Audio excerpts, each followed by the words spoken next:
আসসালামু আলাইকুম রহমতুল্লাহ। সুপ্রিয় চাকরি প্রত্যাশী ভাই ও বোনেরা, আজকে যে ভিডিওটি নিয়ে উপস্থিত হয়েছি সেটি হচ্ছে বাংলাদেশ নিরাপদ খাদ্য কর্তৃপক্ষের নবম গ্রেডের কর্মকর্তা নিয়োগ সংক্রান্ত বিজ্ঞপ্তিটি নিয়ে আলোচনা করতেছি।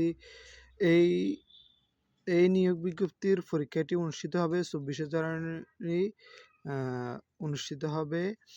আমরা বিজ্ঞপ্তিটিতে কি আছে দেখি। বাংলাদেশ নিরাপদ খাদ্য কর্তৃপক্ষ নবম গ্রেডের কর্মকর্তা নিয়োগের লক্ষ্যে গত 29 এপ্রিল 2025 তারিখে এত স্মারকে প্রকাশিত বিজ্ঞপ্তি অনুসারে দুইটি ক্যাটাগরিতে নিরাপদ খাদ্য অফিসার ও হিসাবরক্ষক কর্মকর্তা প্রাথমিক বাছাইয়ের লক্ষ্যে এমসিকিউ ধরনের পরীক্ষা আগামী 24শে জানুয়ারি 2026 তারিখ নির্ধারণ করা হয়েছে।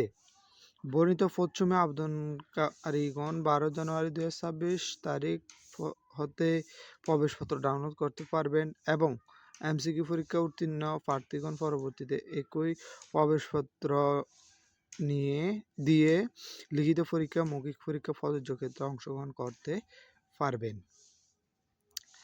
সুপ্রিয় ভিউয়ার্স, এখানে এই নিয়োগ পরীক্ষাটি হবে এমসিকিউ পদ্ধতিতে। ভাষাকৃত যে পরীক্ষাটি ওটা হচ্ছে এমসিকিউ পদ্ধতিতে। এই পরীক্ষাটির প্রবেশপত্র কবে দেয়া হবে সেটা হচ্ছে 12 জানুয়ারি থেকে আপনারা প্রবেশপত্র উত্তোলন করতে পারবেন এই ওয়েবসাইট থেকে www.bfsa.gov.bd তে আপনারা প্রবেশপত্রটি ডাউনলোড করতে পারবেন। প্রবেশপত্রটি ডাউনলোডের ডেট হচ্ছে 12 জানুয়ারি।